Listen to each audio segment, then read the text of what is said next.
મિત્રો, આજની ખબરોથી શરૂઆત કરવા પહેલા એક રિક્વેસ્ટ છે કે તમે આ વિડીયોને લાઇક કરી દો, કારણ કે જ્યારે તમે વિડીયોને લાઇક કરો છો ત્યારે જ YouTube અન્ય લોકોને આ વિડીયો બતાવે છે. તેથી અમારા માટે તમારો એક લાઇક ખૂબ જ જરૂરી છે. દોસ્તો, સમાચારને જોવા પહેલા અમારો તમારા પાસે એક પ્રશ્ન છે. જેમ કે તમે જાણો છો કે મુખ્યમંત્રી ભૂપેન્દ્ર પટેલની સરકાર બને તેને 3 વર્ષથી વધુ થઈ ચૂક્યા છે, તો તેમના અત્યાર સુધીના કામને જોતા તમે તેમને 10 માંથી કેટલા નંબર આપશો તે કમેન્ટ બોક્સમાં જરૂરથી જણાવશો. અને તમને તેમનું જે સૌથી સારું કામ ગુજરાત માટે લાગ્યું હોય તે પણ તમે કમેન્ટ બોક્સમાં કહી શકો છો. તો ચાલો વિના મોડું કર્યા જાણીએ ગુજરાતની આજની 25 મોટી ખબર માત્ર તમારા માટે. 70 રૂપિયા કિલો મળતો રીંગણ સોને 50 રૂપિયા પહોંચી ગયો. શિયાળાની શરૂઆતમાં ભારે બેમોસમ વરસાદને કારણે શાકભાજી સહિતની પાકને ભારે નુકસાન થયું છે. તેના ઉપરાંત લગ્નના સિઝનને કારણે શાકભાજીની માંગમાં તાજા વધારા કારણે ઓલા, રીંગણ, ટામેટા, ધાણા સહિત શાકભાજીની કિંમતો આકાશ પર પહોંચી ગઈ છે. દિવાળીના બાદથી ધીમે ધીમે વધી રહેલી શાકભાજીની કિંમતો છેલ્લા 20 દિવસોમાં બમણી થઈ ગઈ છે. રાજ્યના મોટા ભાગના શહેરોમાં રાત અને સવારના તાપમાનમાં 1 થી 2 ડિગ્રીનો ઘટાડો જોવા મળ્યો છે, એટલે કે ઠંડી વધી ગઈ છે. સૌથી ઓછું ન્યૂનતમ તાપમાન નલિયામાં 11 ડિગ્રી સેલ્સિયસ નોંધાયું. તેના પછી વડોદરામાં 19 ડિગ્રી સેલ્સિયસ ન્યૂનતમ તાપમાન નોંધાયું, જ્યારે અમદાવાદમાં 18.3 ડિગ્રી સેલ્સિયસ, પોરબંદરમાં 14.7 ડિગ્રી સેલ્સિયસ અને રાજકોટમાં 13.8 ડિગ્રી સેલ્સિયસ તાપમાન નોંધાયું.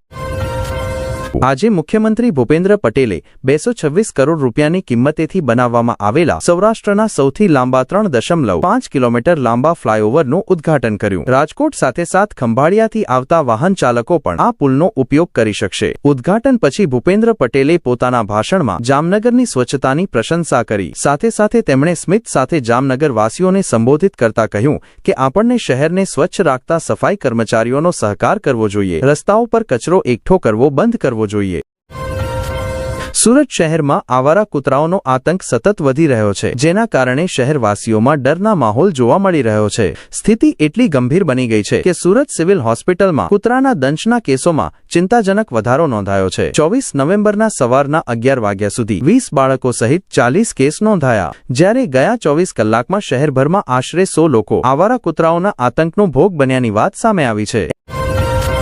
એમ્સ હોસ્પિટલ રાજકોટ દ્વારા બોટાદ જિલ્લામાં એક વિશાળ મેગા ચિકિત્સા કેમ્પનું આયોજન કરવામાં આવ્યું છે. આ કેમ્પ શનિવાર 29 નવેમ્બર 2025ના રોજ સવારના 8 વાગ્યાથી બપોરના 2 વાગ્યા સુધી સ્વામિનારાયણ ગુરુકુલ, ગઢડો રોડ, બોટાદ ખાતે યોજાશે. આ કેમ્પનો મુખ્ય હેતુ બોટાદ જિલ્લાના તમામ જરૂરિયાતમંદ દર્દીઓને નિઃશુલ્ક સારવાર પૂરી પાડવાનો છે. કેમ્પમાં તમામ પ્રકારની તબીબી તપાસ, નિદાન, સારવાર અને જરૂરી દવાઓ નિઃશુલ્ક પૂરી પાડવામાં આવશે. પશ્ચિમ રેલવેના વડોદરા મંડળ હેઠળના આનંદ ગોધરા વિભાગ પર એન્જિનિયરિંગ કામને કારણે 25 નવેમ્બરે કેટલીક ટ્રેનોના સંચાલનમાં ફેરફાર કરવામાં આવ્યા છે. આ કામ ઓડ ડાકોર સ્ટેશનો વચ્ચેના બ્રિજ નંબર 32 ડાઉનલાઇન પર કરવામાં આવશે. આ બદલાવ હેઠળ ટ્રેન નંબર 96189 આનંદ ગોધરા મેમુ ટ્રેન રદ રહેશે, જ્યારે ટ્રેન નંબર 96170 આનંદ ગોધરા મેમુ ટ્રેન પોતાના નક્કી સમય કરતા 30 મિનિટ મોડેથી ચાલશે.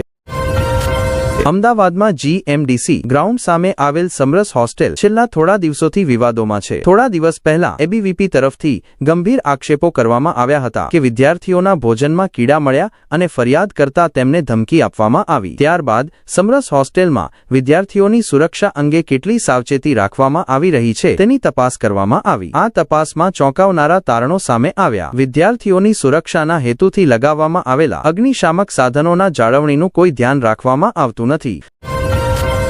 ભ્રષ્ટાચાર નિવારક બ્યુરોએ નવસારી ખાણ અને ખનિજ વિભાગના નિવૃત્ત સહાયક ભૂવિજ્ઞાની સંદીપ મધુકર ખોપકર સામે 1 કરોડ રૂપિયાની આવક કરતા વધુ સંપત્તિ એકઠી કરવાની કેસ નોંધાવ્યો છે. તપાસમાં તેમની કાયદેસર આવક કરતા 62% વધુ સંપત્તિ મળ્યા છે. સુરતમાં પ્રથમ વખત કોઈ ડેરી માલિક સામે પનીરના નમૂના ફેલ થવાને કારણે કેસ નોંધાયો છે. સુરભી ડેરીમાંથી લેવામાં આવેલ પનીરના નમૂના ફેલ થયા બાદ SOG પોલીસે ખટોદરા થાનામાં સુરભી ડેરીના માલિક સામે કેસ નોંધાવ્યો છે. પોલીસે 744 કિલો પનીર પણ જપ્ત કર્યો છે, જે વિવિધ હોટલો અને ટ્રકોમાં સસ્તા ભાવમાં વેચાતું હતું.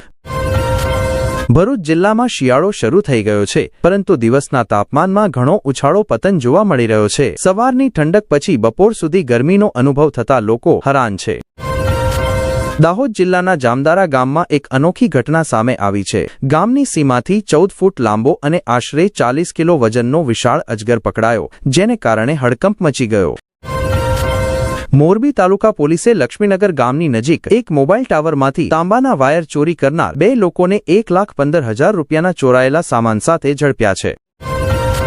અયોધ્યામાં રામલલ્લાના અનાવરણના 693 દિવસો બાદ પીએમ મોદી અને આરએસએસ પ્રમુખ મોહન ભાગવતે રામ મંદિર પર ધર્મધ્વજ ફરકાવ્યો. સવારના 11:50 વાગ્યે શુભ મુહૂર્તમાં બટન દબાવીને 161 ફૂટ ઊંચા શિખર પર 2 કિલોનો ધર્મધ્વજ ફરકાવ્યો. ભાગવતે વૈદિક મંત્રોચ્ચાર સાથે રામ મંદિરના શિખર પર ધર્મધ્વજ ફરકાવ્યો. સાથે રામ મંદિરનું નિર્માણ પૂર્ણ થયું. આ દરમિયાન પીએમ મોદી ભાવુક થઈ ગયા. પ્રધાનમંત્રીએ કહ્યું, આજે સદીઓ જૂના જખમો ભરાયા છે. અમે દેશને ગુલામીની માનસિકતાથી મુક્ત કરીશું. તેમણે ભગવાન રામને એક કલ્પના ગણાવ્યા.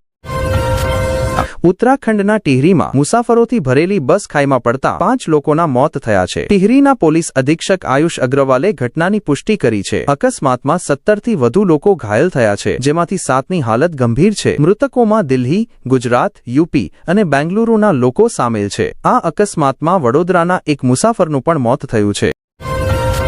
છોટા ઉદયપુર જિલ્લાના બોડેલી પાસે તાંદલજા ગામની પાસે 24 નવેમ્બરના રાત્રે 9 વાગ્યે એક ભીષણ હિટ એન્ડ રન અકસ્માત થયો, જેમાં બાઇક સવાર 3 લોકોના સ્થળ પર જ મોત થયા. અકસ્માત એટલો ભયાનક હતો કે બાઇક 600 મીટર દૂર ઉછળી ગઈ. અથડામણ કર્યા બાદ અજ્ઞાત વાહન ચાલક 3 લોકોને કચડીને ફરાર થઈ ગયો.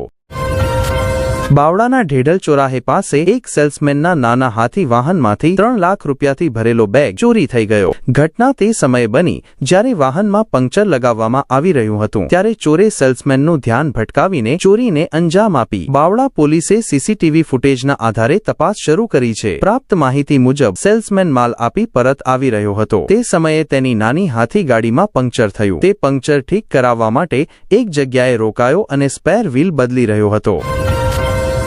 નવસારીમાં 52 કરોડ રૂપિયાના ખર્ચે બનાવવામાં આવેલા ગુજરાતના સૌથી આધુનિક એસટી બસ સ્ટેશનનું આજે મુખ્યમંત્રી ભૂપેન્દ્ર પટેલ ઉદ્ઘાટન કરશે. આ bus station multiplex, swimming pool, ઉચ્ચ સ્તરના શૌચાલય, એક મોટો ફૂડ કોર્ટ અને 150 સીસીટીવી કેમેરાની સુરક્ષા સહિત એરપોર્ટ જેવી સુવિધાઓથી સજ્જ છે.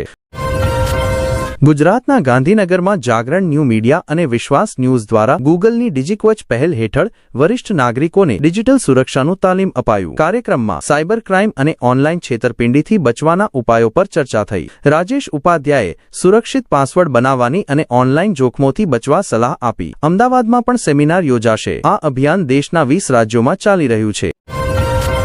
વિત્ત વિભાગે રાજ્ય સરકારના તૃતીય અને ચતુર્થ શ્રેણીના નક્કી પગારવાળા કર્મચારીઓને સોંપવામાં આવેલા વધારાના કાર્ય માટેના પ્રભાર ભથ્થાના પ્રાવધાન સંદર્ભે એક નવા પરિપત્ર દ્વારા મહત્વપૂર્ણ સ્પષ્ટીકરણ જારી કર્યું છે. અગાઉ નક્કી પગારવાળા કર્મચારીઓને જૂના પગાર મુજબ ભથ્થા ચૂકવવામાં આવતા હતા, પરંતુ હવે પગાર વધારા બાદ નવા પગાર મુજબ ભથ્થાનો ચૂકવાશે.